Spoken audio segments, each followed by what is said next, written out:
Bahas juga sebenarnya dan untuk karakternya di sini memang lebih ke si Putra itu kan bukan gengnya pacarnya kan sih, karena punya geng sendiri. Nah Putra ini outsider lah istilahnya, dia itu bukan orang yang bergaul sama teman-temannya Kara.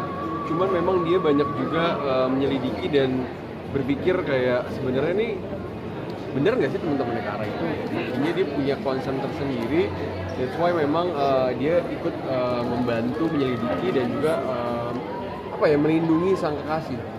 Reva ini syutingnya di mana Reva? Dan berapa hari? Di Jakarta, most likely ini hampir sebulan lebih lah ya, kurang lebih. Kak Reva kan mohon maaf kalau lihat dari film kan 2 hari ke depan ini kan akan ada Sumpah Pemuda.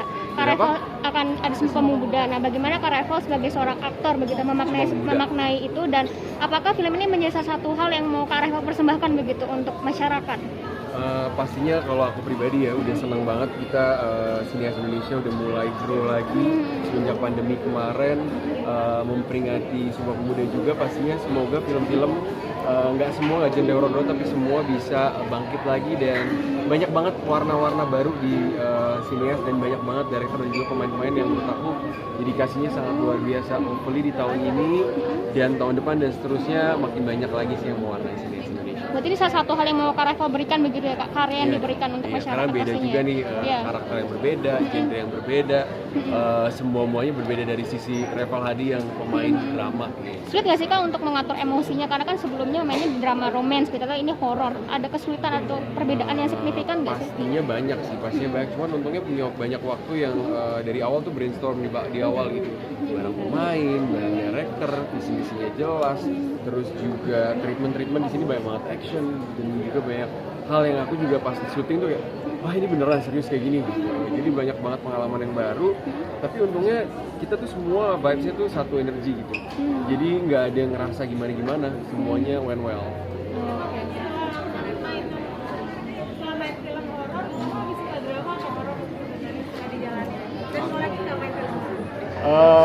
Mau aja dong, pastinya pengen nyoba semua. Cuman kalau dibilang ya zona nyaman ya pasti drama. Cuman karena pengen nyoba untuk keluar dari zona nyaman makanya mau horor. Berarti ketagihan ya main film horor? Harus mempersiapkan diri dulu ya, semuanya ya, dari segi fisik, dari segi mental untuk bisa decide gue mau ambil horor lagi. Aku mau nanya dong, kan kalau dari segi sinopsis yang aku baca itu kan si kata Diana itu kan berperan sebagai introvert. Karakternya. Karakter introvert. Nah kalau Kak Reva sendiri mendefinisikan Kak Reva tuh di film itu apa? Putra ya. Putra sebenarnya gue lebih ngeliat dia ambivert ya. Dan dia orang yang gampang adaptasi dan melihat kondisi dan memantau semua yang ada di sekitar dia. Cuman memang dia tuh memang bener-bener se-concern itu sama sang pacar dan memang ingin menyelidiki gitu. Jadinya memang kebetulan Dinda yang bisa dimintain tolong dan Dinda yang bener-bener sangat mencintai sahabatnya. That's why kita berdua yang paling utama, garda terdepan untuk nyelidiki ini gimana sih, siapa sih di balik semua ini gitu. Tapi penonton nggak akan bisa tahu itu juga karena punya teori seberapa masing-masing. mirip dengan karakter hari-harinya Di sini? terutama dengan berpasangan. Beda sih. Putra sebenarnya banyak hal yang dia pendem gitu. Banyak hal yang dia nggak bisa keluarin gitu. That's why dia dengan cara cari solusi, cari aksi gitu. Banyak banget hal yang dia nggak bisa ungkapin. Jadi dia tipe kalau orang yang memang kalau ada apa-apa tuh nggak diproses gitu, dipendem aja dulu. Dia selesaikan dengan cara ya sambil dijalanin gitu. Kan banyak orang yang gitu ya. Berarti kamu akan termasuk yang ekspresif gimana? Kurang ekspresif. Kalau di pribadi Reva berarti dengan pasangan lebih Kalau ekspresif aku tuh dong. tergantung. Jadi aku tuh lumayan adaptable. Aku lihat dulu sikonnya seperti apa, baru adaptasi gitu. Bisa jadi kadang kalau lihat sikon lagi serius, lagi capek, lebih tenang, lebih menghargai yang lain. Tapi kalau memang lagi ceria, lagi bisa nih kayaknya untuk kita berketawa-tawa atau apa, itu aku lakuin. Gimana Bab? Wah, berdarah-darah, berkeringat-keringat, menguras energi, tenaga, pikiran, mental. Semua jadi satu. Tapi lagi nggak sih? Lagi, buat dibilang lagi karena tuh prosesnya yang bikin kita jadi kangen lagi kayak gini sama temen-temennya, terus juga semuanya latihannya kayaknya banyak banget hal yang kita nggak dapet di tempat lain gitu. Prosesnya sih bikin kangen sampai akhirnya jadi. Tadi kan kata tuh lebih kena mental gitu ya. Nah kamu sendiri mungkin seperti apa? Apa? Lebih kena mental kalau kamu sendiri seperti apa? Mungkin Bikin karena karakternya. itu dia yang biasanya nggak keluar dari karakter banget yang drama kan mungkin hari-hari ya, maksudnya ada background sendiri dari apa namanya hal yang pernah gue juga alami gitu. Tapi kalau di sini tuh benar-benar apa ya elemen supernatural yang Baik, udah nggak ada ya, awas ya yang ternyata Ditanya kenapa mau bermain sebagai cast di Perempuan Bergaun Merah, yang pasti karena film horor itu sangat identik di Indonesia ya. Maksudnya banyak sekali masyarakat Indonesia yang sangat suka dengan horor gitu. Yang pertama dan yang kedua, ini adalah film horor pertama, kedua. Jadi sangat excited juga setelah membaca skripnya, apalagi semakin excited lagi untuk main sama Mas Will, terus melihat para jajaran castnya juga seru banget. Jadi kenapa enggak ikutan? Terus dengan pemain-pemain lain itu kamu sudah kenal atau belum? Kalau misalkan sama Reval sama Tata sebelumnya udah sempat kenal kita. Kalau sama Farah baru, terus sama Aufa kita sempat satu teater bareng. Sama Jordi baru kenal di sini di Perempuan Bergaun Merah. Terus bisa cerita sedikit nggak sih adegan yang pas kamu dye-nya itu? Yang mana? Iya, pas adegan kamu dye-nya itu gimana prosesnya? Iya. Oke, sebenarnya itu prosesnya lumayan berat ya. Ternyata biasa kan kita kalau nonton di bioskop tuh kayak oh ya udahlah mungkin itu ntar pakai CGI atau pakai apa, ini enggak. Jadi kita semua itu ada tekniknya. Jadi kita bersama tim dari Java Standin pas lagi proses reading tuh ada yang namanya workshop. Kita dilatih di situ. Kita pakai sling. Jadi buat teman-teman yang ngelihat adegan-adegan gore itu kita semua pakai sling. Dan saat itu latihannya adalah gue ditarik sama 10 orang dari samping karena kan adegannya ketabrak truk kan. Akhirnya gue ditarik dari samping, ya udah gue keseret mental gitu.